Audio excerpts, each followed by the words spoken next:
Hi guys, Hello, how are we we're doing? back. Oh, I'm good. How are you?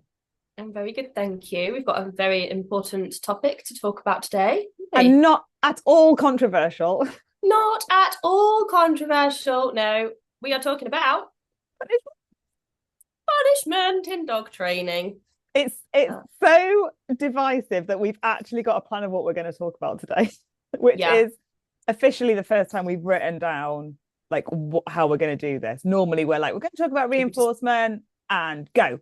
Whereas Yeah, today we're like, okay, let's not upset everyone. it's. I think it's a really easy subject to feel emotional about. Yes. So I think for us having like a little bit of a, we're not going to get into the emotional side of No, it. We're going to no. go very kind of factual, Yeah, scientific, I sciencey. think. Yeah. Yeah. Oh, that's So that sounds great. I'm sure everyone's like, ah, factual and great. scientific. That sounds Uh, fun. No, honestly, our normal sarcastic comments will still apply. mhm. But I think that it is an emotional topic, whether we're talking about punishment with our dogs or with children or just in society as general. It's just one of those quite emotive topics, isn't it? That just and Yeah. everyone has quite a strong position. Most people, not everyone, most people have quite a strong position on it. And Yeah, in the and dog training everyone's community. definitely, yeah, and it's also like everyone seems to have a different set of ethics. Like everyone's ethics lies in different places. So Yeah. what one person thinks is punishing to a dog, one person argues it's not. Yes. So we want to look at the brain, the processes, and how that affects your relationship with your dog, and also the long-term behavior that you're trying to address. Yeah. Mm. Well, we did reinforcement. It's only right to do Yeah. the other side of the quadrant as well. You can't just do reinforcement.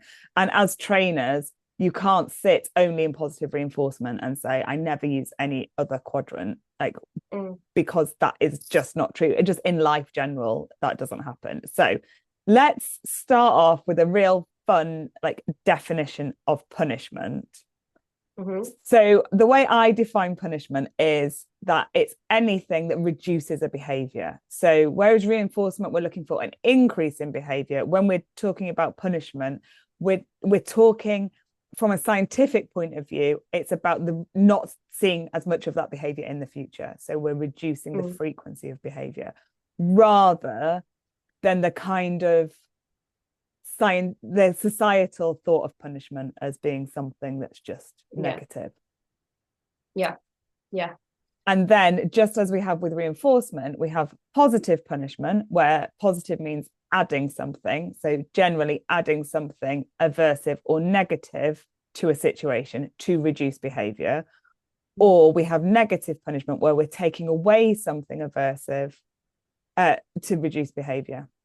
So, Mm-hmm. taking away something reinforcing to reduce behavior. Yeah, that it's really hard, I think, with negative reinforcement and negative punishment. Even I say them the wrong way around. They can be quite confusing Yeah. of which is which. So we'll kind of go into that a little bit today as Yeah. well. Yeah. So, I think the one that most people would think of is kind of that positive punishment where Yeah. the dog is being told off in some way, something Mm, aversive is being added mm, to reduce the behavior. yeah. Um, and I think that that's where the division in life comes from Mm, because I don't want to add horrible things to my dog's life to stop them doing no. behaviors. And I guess it's like a similar argument in parenting world as well. Yeah. So I'm not a parent, but I can imagine that there's also like a how you bring them up, how you raise Yeah. them is, you'll do that. You'll probably act in a way that kind of holds the same values as what you grew up with, I'm saying.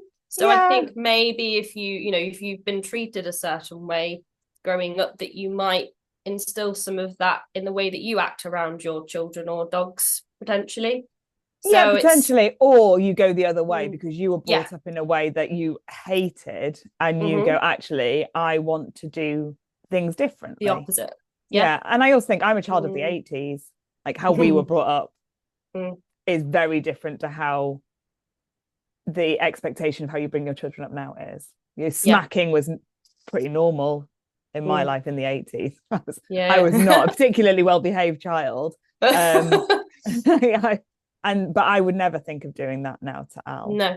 Yeah. Like, not at But all. I think maybe a lot of people will have to maybe work harder to change those values, and also maybe thinking it in a respect to dogs they've had before then, or dogs they've had at home when they were living with their parents and they had dogs, and how they were sort of treated as dogs in the house in front of them, and how that relays into how you should treat a dog now. So I think there's also this, like, a lot of people are sort of crossing over and learning actually there are other ways to do things. It's one of them. I think you can become desensitized to it a little bit, so perhaps that is something where people find it just a little harder to move away from it if they do it.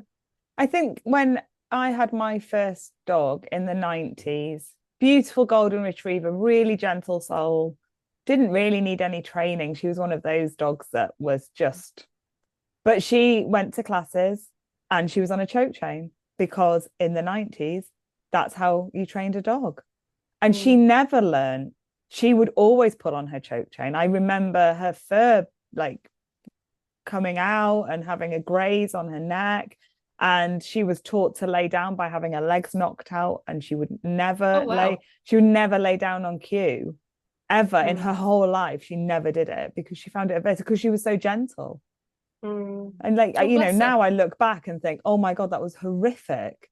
But at the time that was the norm. And so I can imagine now, if you have a puppy and you go to a puppy class where aversives are used, it's the norm in that group in that population, isn't it?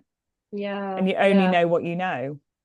And also, if you go to a class and you are a new dog parent, like, you have nothing to compare it to, so you don't know that there are other ways of doing things, because you've got a professional in front of you, or who you deem as a professional, so you're going to listen to them because you don't have any other options. That's it. And you don't want to question it perhaps as well. No.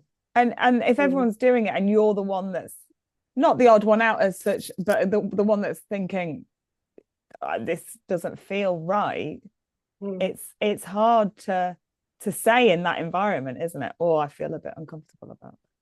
Yeah, definitely. So it is difficult. And I totally, and that's why, and I know you're the same, when you have clients that come to you and they say, I've used this method in the past, we're not like clutching at our pearls being like, oh, that's horrific, I'd never work with you, because people don't know different, and they're not doing, I always think no one ever goes out in life to cause pain and distress to their dog, and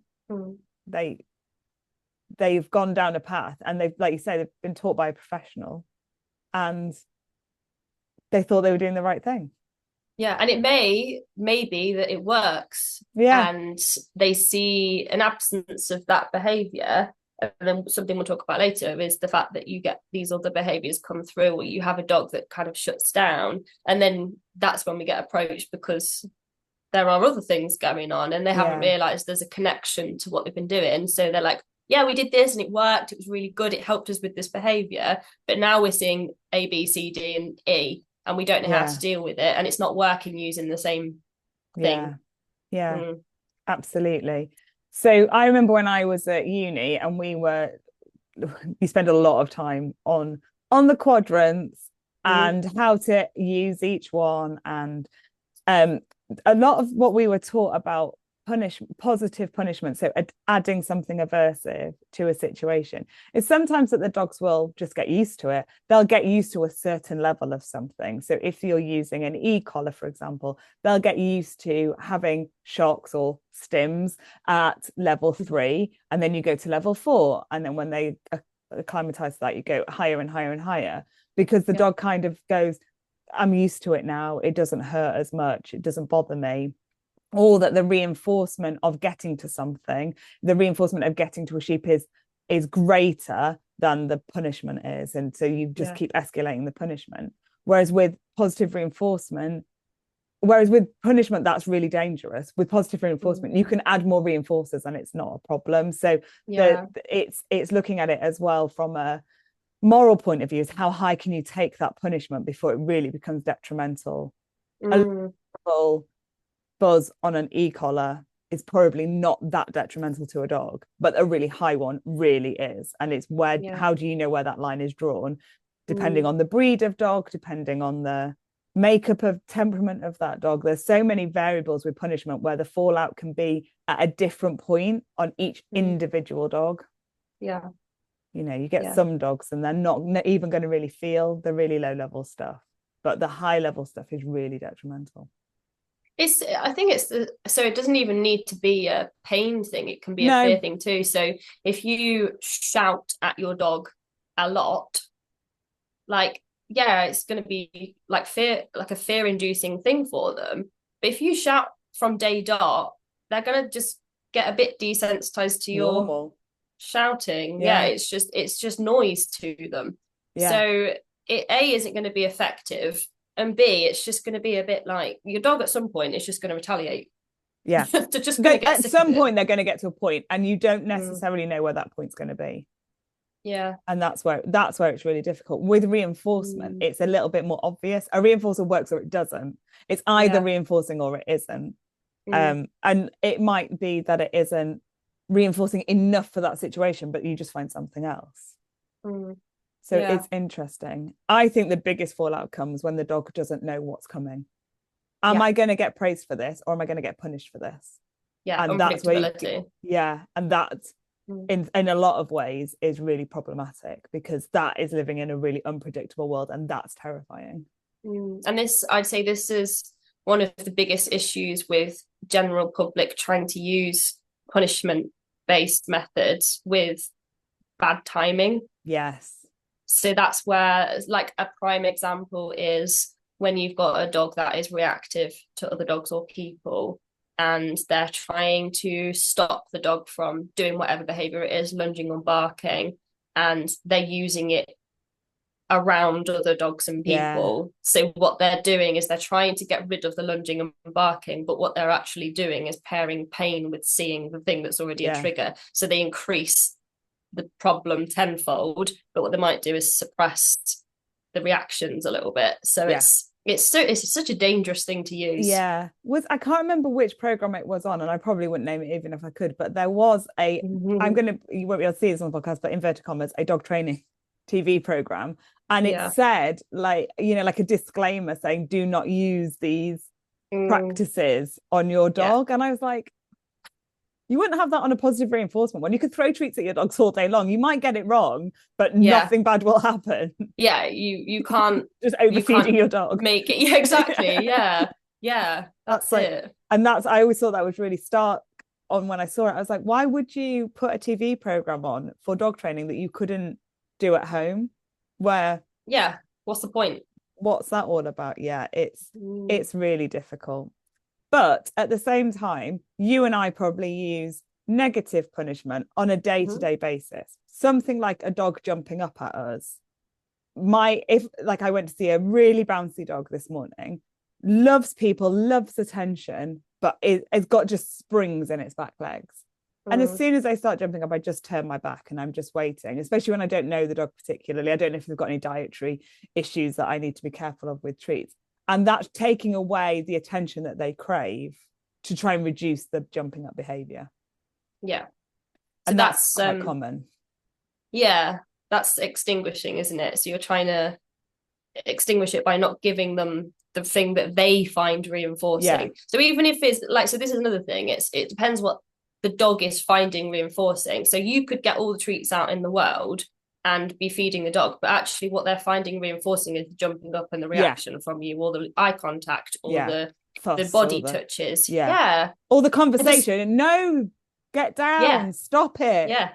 Exactly. The any attention that comes from you. So I think jumping up's it's quite a tricky one for a lot of people to work with, because it's frustrating if your dog's big and if your dog's got like really big claws, like it hurts. And so I was working with a lady last week before I went on holiday who's got a humongous dog. He's massive. And she was like, train came round and told me, like, people need to just ignore him.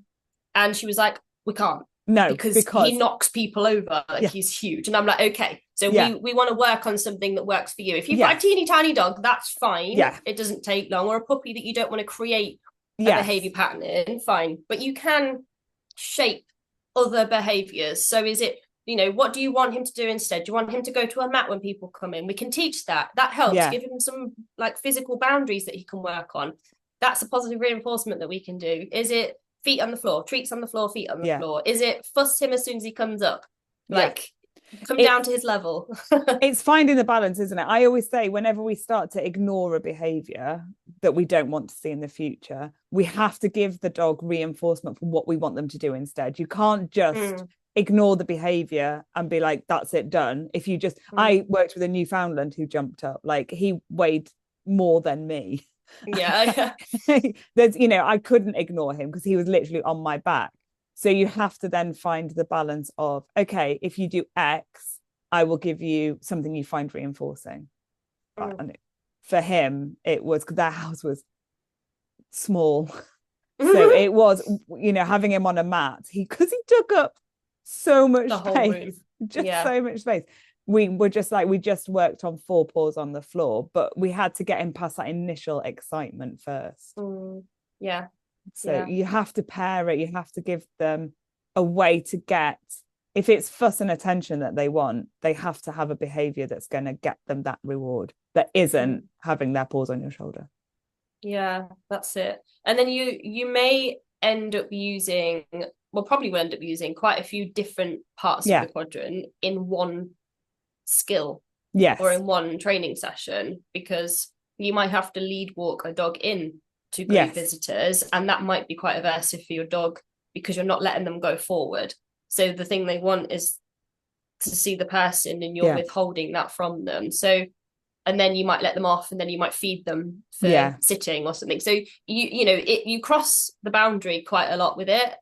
And it's okay to say that you don't just use positive reinforcement, because like you've said, you physically can't just use it. It doesn't exist on its own. No. Without any of the things. No. They always come either as a pair, or you'll just gently move between them.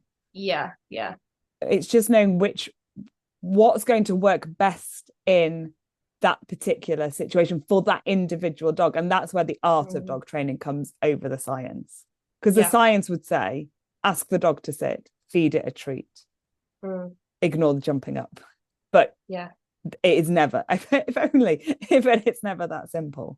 Because sitting can be quite aversive to that dog in that situation when they want to be moving towards an individual. This is the thing, you can choose incompatible behaviors. So that's another thing where you choose a behavior where the dog physically can't do the jumping up because it has to sit. If it has to sit, it physically can't jump up. But they quite often create frustration and make the situation worse, don't they? So and is an unnatural behavior. You don't see 2 dogs greeting one another by sitting. And if one of the dogs is sitting, it's normally because they feel a little bit worried about the situation. And they are less able to get away from that situation. And because sometimes dogs jump up because they're anxious as well. They're worried about the situation rather than they're happy and exuberant about it as well.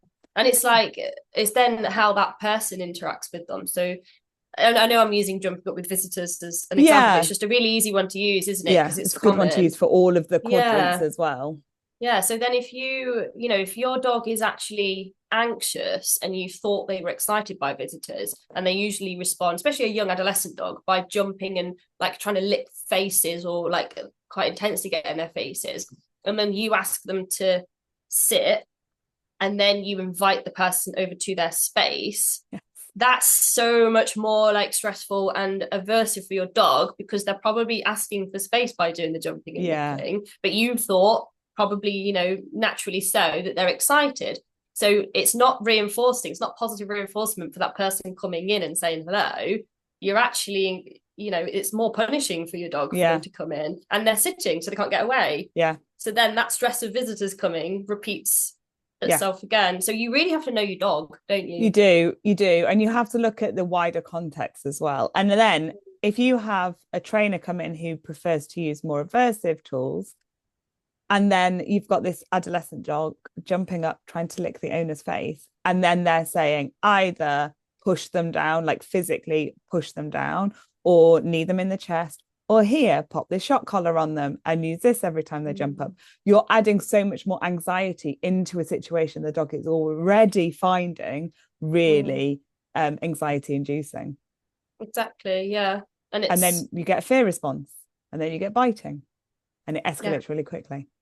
Yeah, that's it. And it's you've just got to think, what is my dog going to pair in this situation? How are they going to link these two things up? And it's like clients with puppies that come to us, and then they're like, well, I've got the spray, the puppy pet spray thing, and they're using that. And I'm like, so when your puppy bites you or jumps up on you, you're using the spray on them.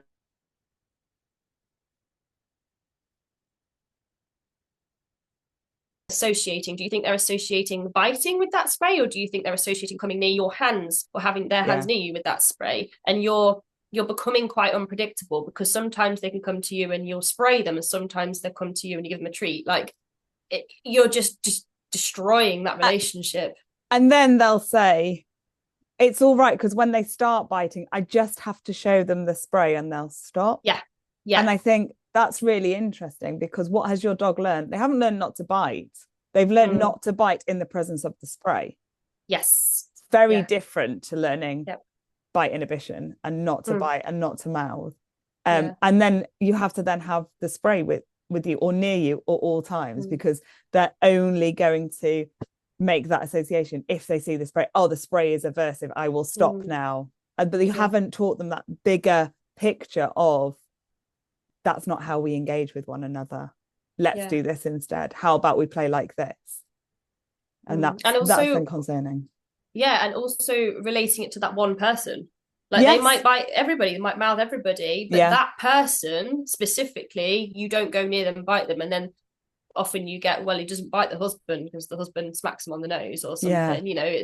And it's like, okay, so they've not taught not to bite, they've taught not to go near that person, or to not go near that person when they're holding that bottle, that can.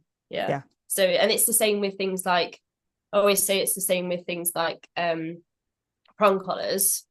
If you take that prong collar off, has the behavior stopped? No. So they will only do that in the presence of the prong collar, which means you will need to use that for every single walk, mostly for the rest of their life until they're older and they can't walk fast. So it's not a problem solver, it's an in the moment management that's going to happen only in the context of when that is there. And that is not that is suppressing a behavior, not teaching the dog how to cope in that situation, how to walk nicely on a lead or anything. It's just, if I feel that, then I won't. The citronella spray collars for barking is another example. If I wear that box around my neck, I will not bark because it's aversive. But you forget to put it on one day and the dog goes, oh, actually today, what are you going to do about it? And it's different. It's very context specific. But that's the same for all of us, isn't it? I drive at the speed limit when there's a speed camera. And of course I drive at the speed limit all of the time. Oh yeah, of course you do. But that's an example of it. You see everyone slam the brakes on as the speed camera comes up, and then everyone accelerates off the back of it. And that's true. And then I saw something, I don't know if you'd seen it, there was like a village that introduced a community pot for fun to do something around the village, and it had this, like, they were trying this sort of positive reinforcement camera where if they snapped people driving at different points around the village at like the speed that was preferable, they put funding in the pot for everyone in the village to have these new things in. And it was like, it worked beautifully because it was like people were part of a community and they were getting back from it as well. That's such a good idea.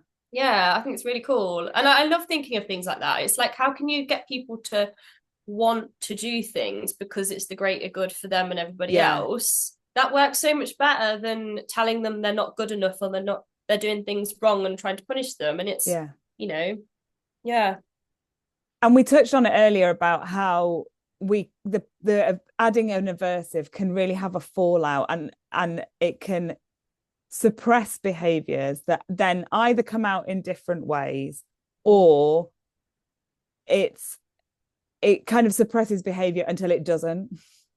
and then it causes problems. So I recorded a podcast a couple of years ago on the Happy Dog podcast with Sophie, and one of who's a vet behaviorist, and one of her clients who had used an e-collar, and she was amazing. She was so open and honest, and she was really struggling with her dog.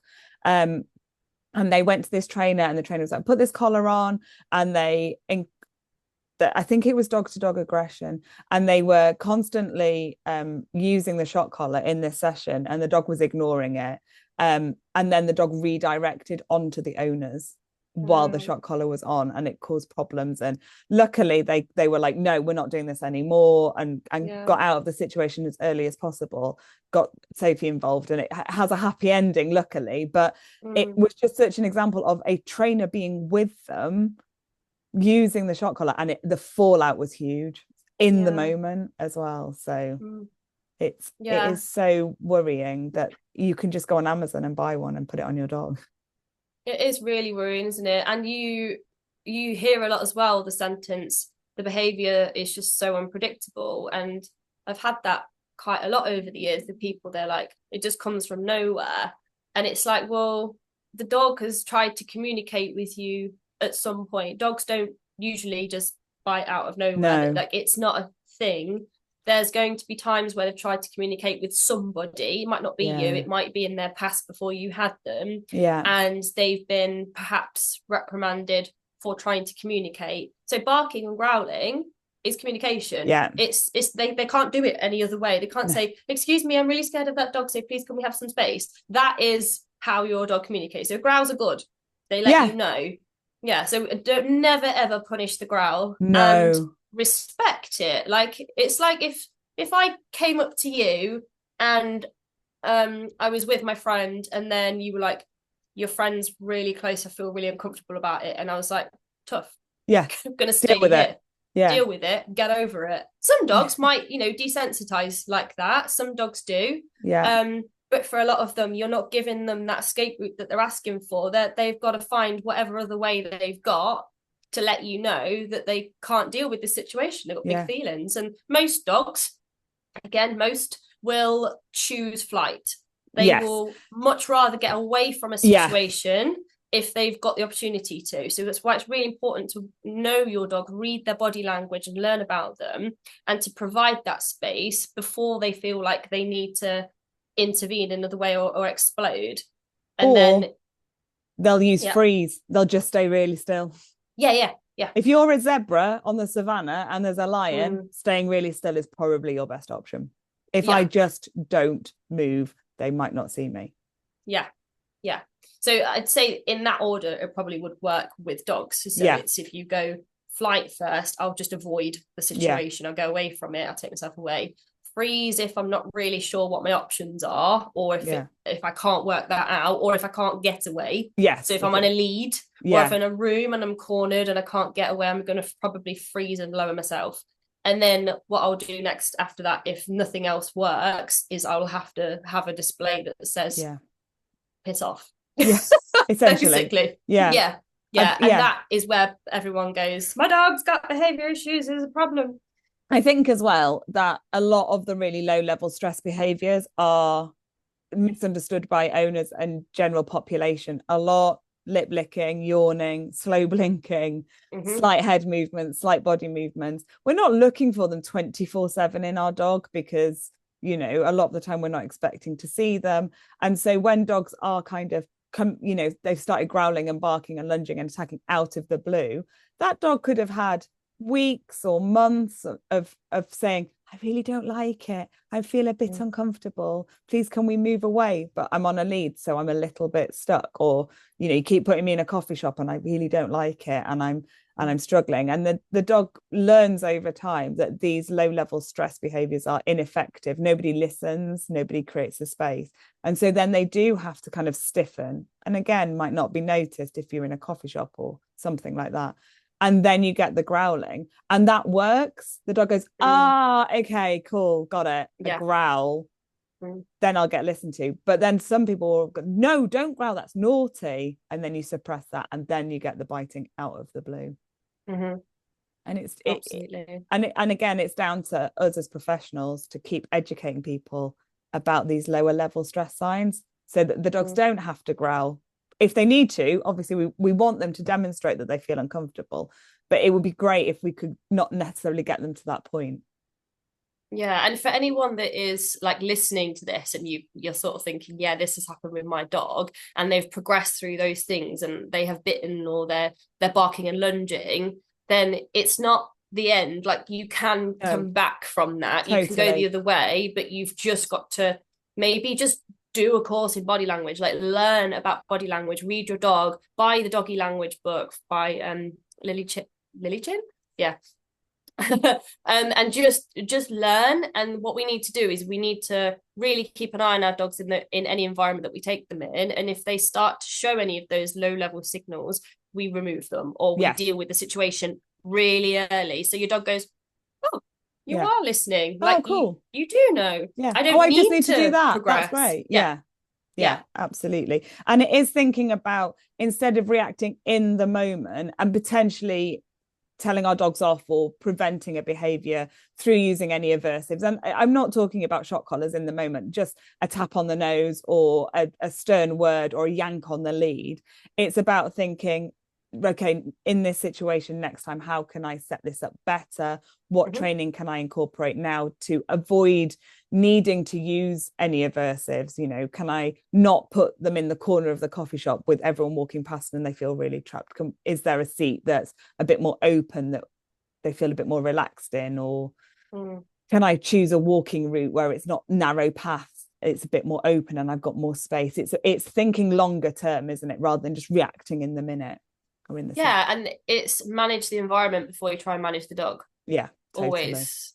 Like, you can't expect your dog to cope in an environment that's really hard if you're not willing to meet them halfway and find an environment that's better, where that ultimately, in order for them to learn to be able to cope in that environment, if you want it to be that environment eventually, you're going to have to put them into an environment where they're relaxed enough to learn. So if they're stressed, they won't be able to process and learn. So there's just no point. You're just making life hard for yourself. Yes, absolutely. And I quite often go into homes to work with dogs, and they'll say, oh, we walk around the reservoir every Thursday with friends. And I'll be like, I just don't think we're going to be able to do that for a few weeks, because the reservoir paths are really narrow. It's really busy. You're too close. There's no escape routes. Like, we're really trapped. We need to be thinking open fields. We need to be thinking plenty of space. And I know it's really disappointing for people to hear that they can't do their normal routine, but we have to take the dog back to get them back to that point where they can do the reservoir walk, or, you know, whichever path they want to take. And it's not like you said, it's not a forever thing. You need to take away that exposure to stop it repeating, to bring your dog's stress levels down, so that they're in they're in a headspace to be able to learn, and they've got a physical environment that is set up for them to succeed and to learn to be more confident at distances to those things. And then eventually you might be able to go and walk around the reservoir, because you've rebuilt the trust and you've rebuilt the sort of communication in that environment, and your dog can say, I'm a bit uncomfortable with this, by looking at you, and you can go, okay, let's go over here while we cross paths with that dog, and then I can bring you back on the path again. So there are options, you can get there, but you've just got to take that step back before you can move forward. And it's so much easier and quicker, I think, in the long run as well. I think it gets you might feel like you're going backwards to begin with, but you get to where you want to be so much faster. It's like you could do, I don't know, reactivity training is like hard, like it, and there's no time scale that you can give anybody for it to help a dog, and you might never fully get to the other side of it, but to help your dog, like giving yourself 10 to 12 weeks of taking the step back and doing some training might actually save you 10 years whatever of having to manage, and then that behavior escalating and just getting more expensive for you to try and fix in the future. So okay, I think we navigated that pretty well. We'll do an easier topic next week. It's a bit more chill and relaxed and less controversial. But I hope that people are able to understand that it's not the end of the world if you've used punishment or you still use punishment.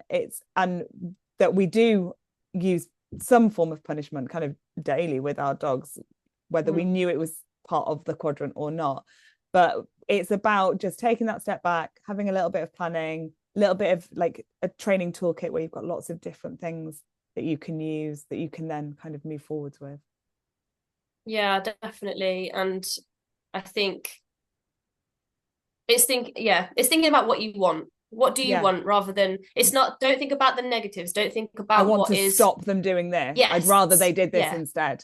Yeah. It's what, give them a function, give them an instruction, give them a thing that they can work towards that is a better option than what they're doing, rather than stop, no, don't, because it isn't instructive to your dog, and you're just not going to be able to communicate with them otherwise. So yeah. I think that's a good little ending moral of the story. Moral summary. Right, amazing. Then. See you next week. See you next week. Bye.